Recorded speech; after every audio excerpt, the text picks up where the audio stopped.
Saudara, kita akan melanjutkan lagi pelajaran kita dari godly character. Dan kalau saudara ingat minggu yang lalu, kita sedang masuk ke dalam buah-buah karakter. Jadi kita sudah mempelajari mengenai sikap hati, yaitu the root of character. Kita sudah pelajari itu. Nah, sekarang kita masuk ke dalam the fruit of character. Nah, kalau saudara ingat minggu yang lalu kita sudah merenungkan bahwa apa yang kita bisa lihat dari kehidupan manusia itu adalah dari perbuatannya, dari kata-katanya. Jadi saya sudah bawakan pada saudara, kalau kita menghakimi seseorang, ya yang saya tidak suggest kita menghakimi orang, bukan seharusnya kita menghakimi orang. Tetapi biasanya tanpa kita sengaja kita sudah menghakimi orang. Bagaimana kita menghakimi orang tanpa sengaja? Kita melihat perbuatannya, kita melihat kata-kata yang keluar dari mulutnya. Dari situ kita sudah melihat orang ini adalah orang yang benar atau orang yang tidak benar. Orang yang mengenal Tuhan atau tidak mengenal Tuhan. Itu kita bisa lihat dari perbuatan dia dan dari kata-kata dia. Nah, kemudian kita sudah belajar minggu yang lalu bahwa kalau kita melihat dari firman Tuhan, ya, Tuhan juga menghakimi manusia menurut perbuatannya. Saya sudah berikan 10 ayat-ayat yang menunjukkan bahwa Tuhan katakan bahwa melalui perbuatannya, ya, Tuhan akan menghakimi orang itu. Jadi kita sudah mengerti ini. Itulah sebabnya mengapa kita harus belajar mengenai kebenaran ini. Saudara, karena yang sedang kita pelajari adalah mengembangkan kebenaran melalui firman Allah. Kita harus mengetahui apakah kita mengetahui kebenaran atau tidak. Kalau kita mengetahui kebenaran, maka akan terlihat di dalam perbuatan kita. Kita hidup dengan benar karena kita penuh dengan kebenaran. Dan mengapa kita harus mempelajari kebenaran? Karena kita semua sudah tahu, saudara-saudara, di dalam Yohanes 8, coba kita lihat sama-sama. Yohanes pasal yang ke-8 ayat yang ke-32. Dikatakan di sini bahwa dan kamu akan mengetahui kebenaran dan kebenaran itu akan memerdekakan kamu. Kamu akan mengetahui kebenaran, kebenaran itu akan memerdekakan kamu. Itulah sebenarnya mengapa kita harus mengetahui kebenaran, mengapa kita harus mempelajari kebenaran, sedangkan kebenaran itu adalah firman Tuhan. Mengapa kita harus mempelajari firman Tuhan yang adalah kebenaran?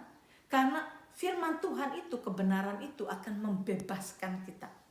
Membebaskan kita dari apa? Membebaskan kita dari rasa takut, membebaskan kita dari rasa stres, membebaskan kita dari segala yang negatif. Kita akan dibebaskan dari semua itu. Membebaskan kita dari rasa terancam, membebaskan kita dari semuanya. Kalau kita mengetahui kebenaran, maka kita akan dibebaskan dari segala yang negatif yang menyerang kita. Itulah sebabnya kita perlu mempelajari kebenaran atau firman Tuhan. Nah, dari mana, kalau saya untuk mengingatkan kembali, dari mana kita belajar mengenai ini adalah dari Matius pasal 5 ayat yang ke-6. Matius pasal 5 ayat yang ke-6, yang Tuhan Yesus mengatakan hal ini di dalam khotbahnya di bukit. Dia katakan, berbahagialah orang yang lapar dan haus akan kebenaran, karena mereka akan dipuaskan. Jadi, untuk kita bisa menerima kebenaran, itu kita perlu lapar dan haus akan kebenaran.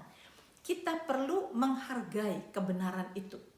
Kita perlu mengetahui bahwa kalau kita tahu kebenaran dan kita dipenuhi dengan kebenaran, yaitu firman Tuhan, maka kebenaran itu akan set us free dari segala belenggu yang mengacaukan hidup kita. Semua belenggu negatif, saudara. Kita akan dilepaskan dari belenggu itu. Itulah sebabnya kita perlu sekali firman Tuhan.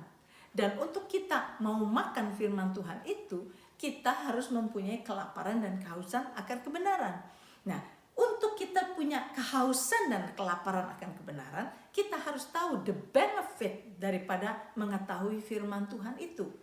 Ya, jadi sama seperti kita lapar untuk makan makanan jasmani. Mengapa? Karena ya ada kelaparan. Kenapa lapar? Karena kita tahu bahwa kalau kita makan, tubuh kita akan dikuatkan, gitu kan? Kita tidak akan semaput. Sebab itu kita perlu makan. Nah, untuk kita perlu makan, kita perlu rasa lapar. Ya, kalau kita nggak lapar, dikasih makanan seperti apa juga kita nggak kepengen makan. Tetapi kalau kita ada rasa lapar, maka kita akan makan. Sebab itu, mari kita teruskan pelajaran ini. Kita telah ditetapkan atau diordain untuk melakukan perbuatan baik, karena perbuatan baik itu akan dihakimi oleh Tuhan pada akhirnya, ya. Untuk kita dapat melakukan perbuatan baik itu ada 3 hal yang menjadi dasar. Ada 3 hal yang menjadi dasar untuk kita dapat melakukan perbuatan baik. Dikatakan kita harus mempunyai desire untuk God's word. Firman Tuhan itu adalah kebenaran. Maka kita perlu punya desire atau kelaparan akan firman Tuhan itu. Yang kedua, kita mesti mempunyai kehidupan yang berdoa. Ya. Sebab pada waktu kita mendengar kebenaran ini, saudara, kebenaran ini asalnya dari surga, bukan dari dunia ini. Segala firman Tuhan itu asalnya bukan dari dunia, tetapi dari surga. Sebab itu, saudara, ini adalah prinsip-prinsip kerajaan Allah. Semua yang tertulis di dalam firman ini adalah prinsip kerajaan Allah. Sedangkan kita sudah terlalu biasa hidup dengan prinsip dunia. Sebab itu prinsip kerajaan Allah itu berbeda dengan prinsip dunia. Maka pada saat kita membaca firman Tuhan, makan firman Tuhan, memakan kebenaran itu, kita tidak akan langsung bisa mengerti. Sebab itu kita perlu mempunyai persekutuan doa dengan Tuhan. Disitulah kita meminta agar Tuhan reveal kepada kita kebenaran itu. Apa maksudnya Tuhan? Mengapa begini Tuhan? Nah, itu adalah the life of prayer. Kita perlu banyak berdoa. Kemudian setelah itu kita juga mesti mempunyai godly life. Godly life itu sharing the life of God kepada orang-orang sekeliling kita. Jadi apa yang kita sudah terima, kebenaran Tuhan yang sudah kita terima itu, kita tanyakan kepada Tuhan, apa maksudnya Tuhan? Dan setelah kita tahu maksudnya, kita mesti share life kepada orang-orang sekeliling kita. Agar supaya kita exercising, melatih diri kita, hidup di dalam prinsip-prinsip yang baru, yaitu prinsip kerajaan Allah. Dan prinsip kerajaan Allah ini sekali lagi berbeda dengan prinsip dunia. Prinsip dunia itu selalu egois untuk keuntungan diri kita. Tetapi prinsip surgawi itu lain, saudara. Penuh dengan kasih, penuh dengan membagi kepada orang lain. Karena God is love. Tuhan itu kasih adanya. Sebab itu prinsip yang dari Tuhan itu penuh dengan kasih. Nah, akan beda sekali. Dunia, kata prinsip dunia bilang, apa yang keuntungan apa yang saya dapat? Keuntungan apa yang saya dapat? Apa yang dapat kamu berikan kepada saya? Tetapi di dalam prinsip surgawi, prinsip-prinsip Allah itu apa yang dapat kita beri? Apa yang dapat kita beri? Beda sekali, opposite sekali.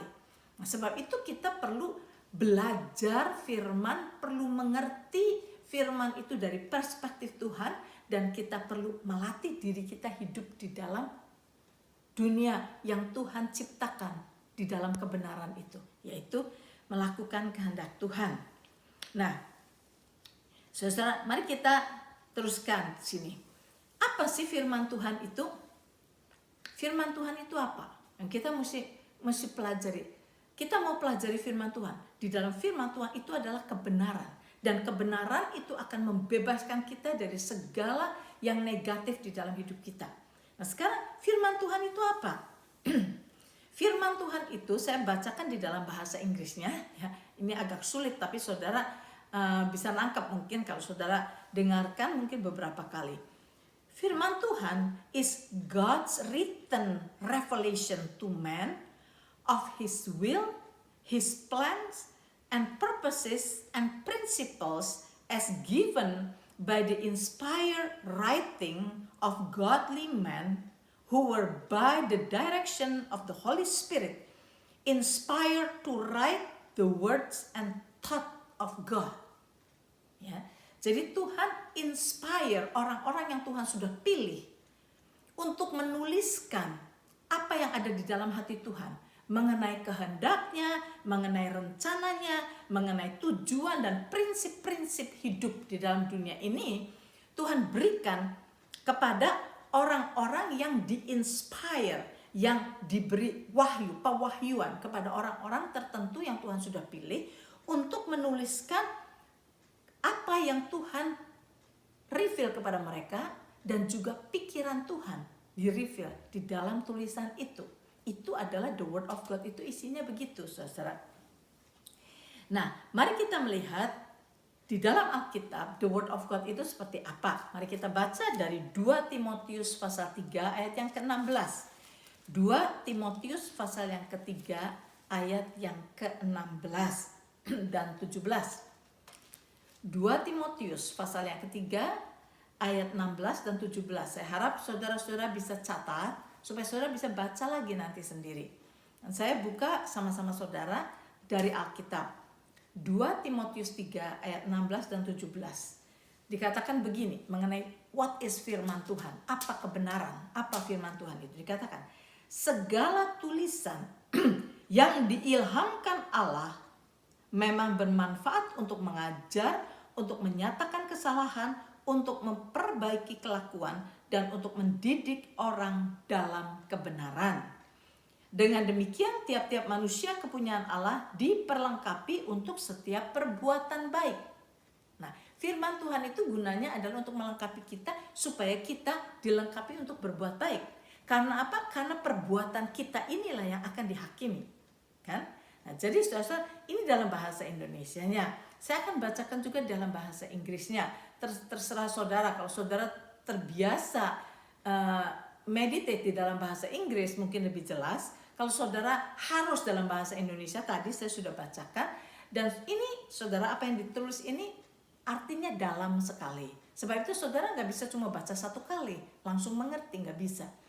Di dalam bahasa Inggrisnya dikatakan begini, all scripture is given by inspiration of God and is profitable for doctrine, for reproof, for correction, for instruction in righteousness, that the man of God may be complete, thoroughly equipped for every good works. Jadi, nah mari kita lihat sekarang dari firman ini. Kita baca di sini, all scripture is given by inspiration of God. Nah, what is inspiration? Nah, saya akan artikan juga, lihat inspiration itu di dalam bahasa Inggrisnya dikatakan inspiration itu artinya that God breathed his thought into the mind of man so that this man express exactly the very thought of God. Jadi Tuhan menghembuskan nafasnya kepada orang-orang tertentu yang Tuhan sudah pakai, yang Tuhan mau pakai untuk menyatakan the thought of God, untuk menuliskannya. Dan orang-orang itu akan menuliskannya tepat seperti bagaimana Tuhan inspire mereka. Tuhan menyatakan kepada mereka. Jadi seperti itulah firman Tuhan ini berisi pikiran Tuhan untuk manusia. Dan dia nyatakan pikiran Tuhan itu kepada orang-orang tertentu yang Tuhan assign untuk menulis ini. Dan mereka adalah orang-orang yang sudah diurapi oleh Tuhan untuk bisa menuliskan exactly apa yang dimaksud oleh Tuhan. Dengan kata-kata yang dipimpin oleh Roh Kudus untuk menulisnya. Gitu. Jadi bukan tulisannya mereka sendiri. Bukannya Tuhan kasih just pikiran, kemudian orang ini mikir sendiri, kemudian orang ini oke lah. Rasanya si Tuhan maksud begini, bukan. Pada waktu orang itu menuliskannya, dia menuliskannya di dalam pimpinan Roh Tuhan, Roh Kudus, sehingga dia menuliskan tepat seperti apa yang Tuhan katakan kepada dia, apa yang Tuhan maksudkan, seperti itu. Dan saudara semua tahu, mungkin kalau saudara yang sudah belajar mengenai the doctrine of inspiration, the doctrine of the Bible, kita semua tahu bahwa ada 40 orang yang Tuhan pakai untuk menulis Bible ini. 40 orang ini dari berbagai-bagai bermacam-macam bangsa, bermacam-macam kedudukan, bermacam-macam pekerjaan, ya beda-beda orangnya semua. Ada raja, ada petani, ada fisherman, ya penjala ikan, ada macam-macam saudara, peternak, ada orang yang dipakai oleh Tuhan itu berbeda-beda bangsa, berbeda-beda kedudukan, dan Tuhan pakai mereka satu persatu untuk menuliskan ini. Orang itu sudah dipilih oleh Tuhan. Dan yang miracle daripada Bible ini, walaupun orangnya berbeda-beda, ditulis di dalam jarak waktu 1600 tahun, tetapi tidak ada yang konflik satu dengan yang lain. Semuanya itu sejajar, semuanya itu tidak kontradik satu dengan yang lain. Dari sinilah kita tahu bahwa yang menulis Bible ini bukan manusia-manusianya, tetapi satu, yaitu Roh Kudus. Roh Kudus yang menulis semuanya itu, Roh Kudus memakai orang-orang itu untuk menulisnya, tetapi semuanya, the author is the Holy Spirit. Nah, sebab itu, jadi inilah sebagai keterangan yang secara ringkas saja. Nah, dari tadi yang kita baca itu, kalau saudara perhatikan, dikatakan bahwa segala tulisan yang diilhamkan Allah memang bermanfaat untuk mengajar. Ada 4 hal: untuk mengajar, untuk menyatakan kesalahan, untuk memperbaiki kelakuan, dan untuk mendidik orang dalam kebenaran. Seperti itu. Jadi saudara kita lihat, jadi ada 4 reason. 4 reason mengapa Tuhan menuliskan firman-Nya ini. Ya, sekali lagi, kalau bahasa Inggrisnya untuk doktrin. Doktrin itu adalah systematic teaching of God's principle. Ya, itu untuk mengajar, diajarkan, ya. Diajarkan secara systematic teaching dari firman Tuhan itu. Itu adalah untuk doktrin katanya. Yang kedua adalah untuk reproof, dikatakan dalam bahasa Inggrisnya, dan untuk for reproof. Reproof itu adalah bahasa Indonesianya menyatakan kesalahan. Jadi kalau saudara mendengar khotbah dari yang dibukakan dari firman Tuhan, maka khotbah itu dari firman Tuhan itu akan menegur saudara.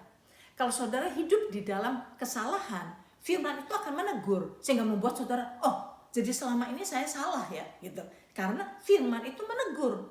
Katakan firman itu menegur. Reproof itu adalah memberikan guidance dan counsel, ya, itu menegur, menyatakan kesalahan kita.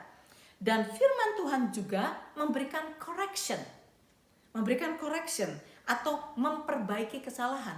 Setelah firman Tuhan itu memberitahu kesalahan kita, dia tidak cuma bilang kamu salah, kamu dosa, enggak.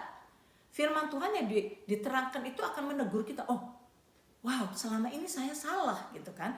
Kalau menurut firman Tuhan, apa yang saya lakukan, apa yang saya pikirkan, bagaimana saya berpikir itu sudah salah. Nah, itu firman itu memberikan teguran kepada kita, menyatakan kesalahan kita. Tetapi kemudian tidak berhenti sampai di situ. Firman Tuhan itu kemudian memperbaiki cara kita berpikir, memperbaiki tingkah laku kita. Firman Tuhan itu memberitahukan, jadi yang harus kamu lakukan begini. Inilah yang biblical, inilah kebenaran yang Tuhan ingin kita lakukan, kita pikirkan ini. Jadi memberikan correction, ya, memberikan conviction to change. Firman Tuhan itu memperbaiki kelakuan kita. Dan juga yang keempat, memberikan instruction in righteousness. Jadi memberikan pengajaran kepada kita, mendidik orang dalam kebenaran. Itu maksudnya memberikan instruction in righteousness, training in right living. Jadi kalau kita mendengar firman Tuhan, makanya saudara, ada banyak orang yang hidup di dalam dosa, mereka nggak mau ke gereja, saudara. Kenapa? Karena kalau ke gereja dengar firman itu penuh dengan teguran. Perbuatan mereka yang sehari-hari, kebiasaan mereka itu begitu dengar firman, waduh kelihatannya salah semua gitu. Karena itu mereka nggak senang dengar yang seperti itu. Mereka tidak suka. Tetapi kalau kita orang yang mempunyai kehausan dan kelaparan akan kebenaran, Kita mempunyai sikap hati bilang, begini Tuhan, saya mau datang, saya mau dengar, karena saya mau tahu kalau saya ini salah atau benar. Itu adalah orang yang konsekuen, ya, orang yang bertanggung jawab. Ya, kita sudah mempunyai kebiasaan yang seperti ini, dan menurut kita kebiasaan itu benar. Kita pikir gitu kan, kebiasaan kita benar kok, kita diajarkan oleh orang tua, diajarkan oleh teman, diajarkan oleh sekeliling kita, dan saya pikir itu benar. Ya, tapi kalau orang ini sadar bahwa ada prinsip-prinsip kerajaan Allah, kalau kita mau hidup berkemenangan, kalau kita mau hidup benar, mari kita berani untuk mendengarkan kebenaran ini. Kita mau konsekuen. Oke Tuhan, saya pikir kehidupan saya benar. Kehidupan saya ini semuanya benar kok.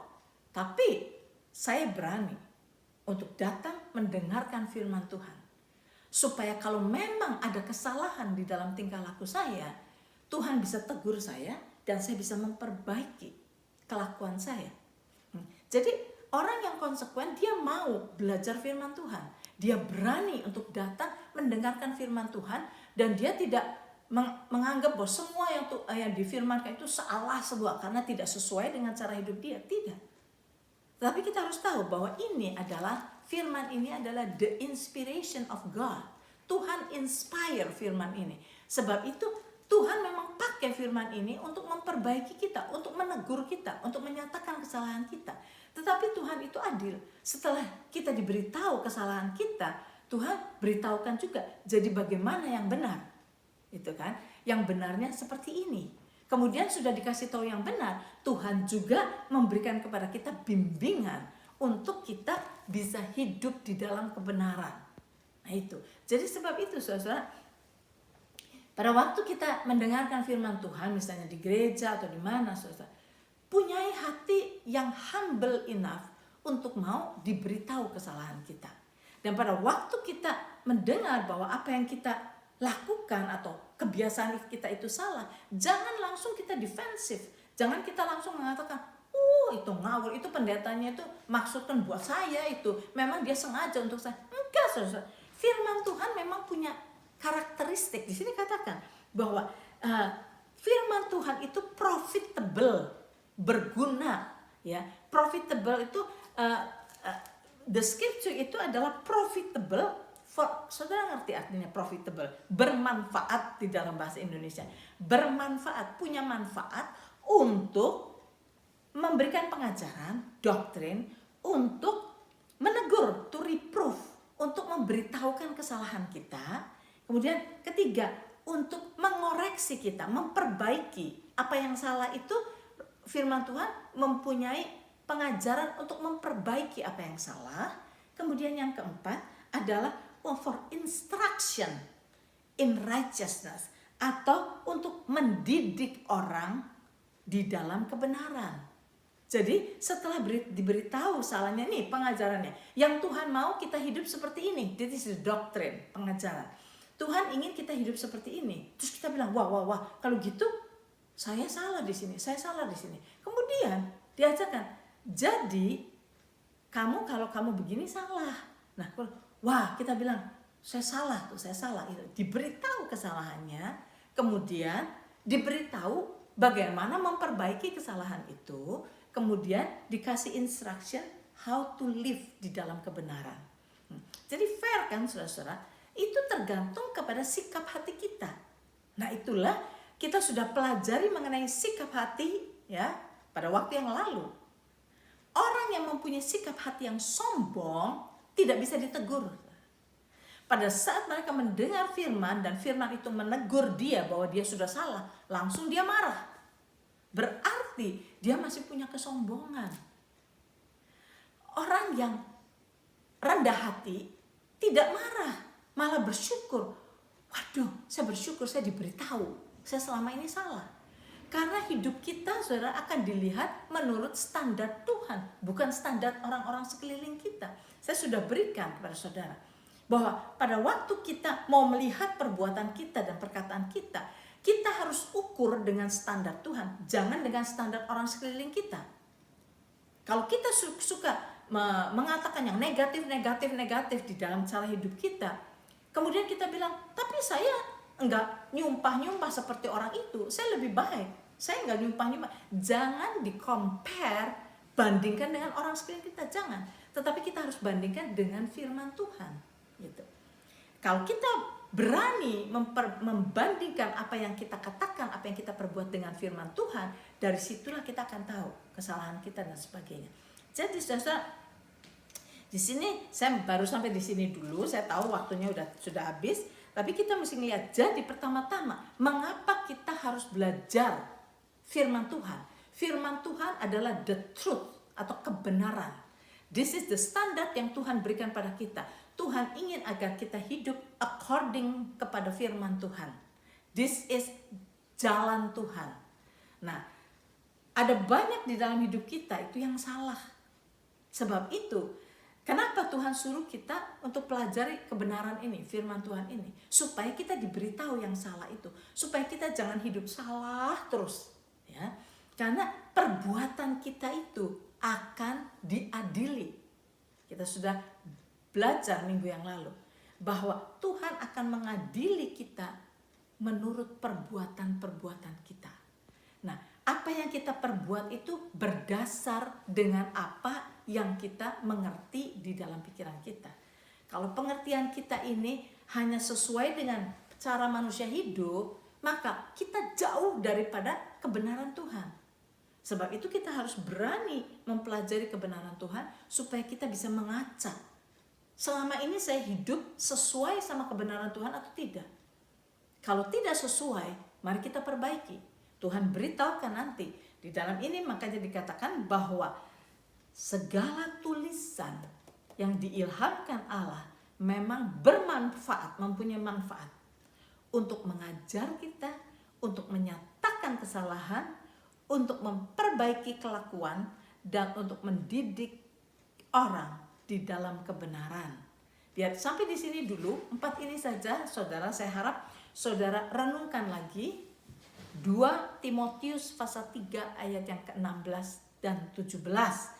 Ayat 17-nya dikatakan, dengan demikian tiap-tiap manusia kepunyaan Allah diperlengkapi untuk setiap perbuatan baik. Kalau kita mau belajar firman Tuhan, maka kita dilengkapi untuk bisa melakukan perbuatan baik. Dan perbuatan baik itulah yang akan di-approve oleh Tuhan. Tetapi kalau kita tidak mau mengerti firman Tuhan, kita akan terus jalan salah. Dan perbuatan kita itu sekali lagi akan dihakimi. Kemarin minggu yang lalu saya sudah berikan 10 ayat untuk menyatakan bahwa perbuatan kita akan dihakimi.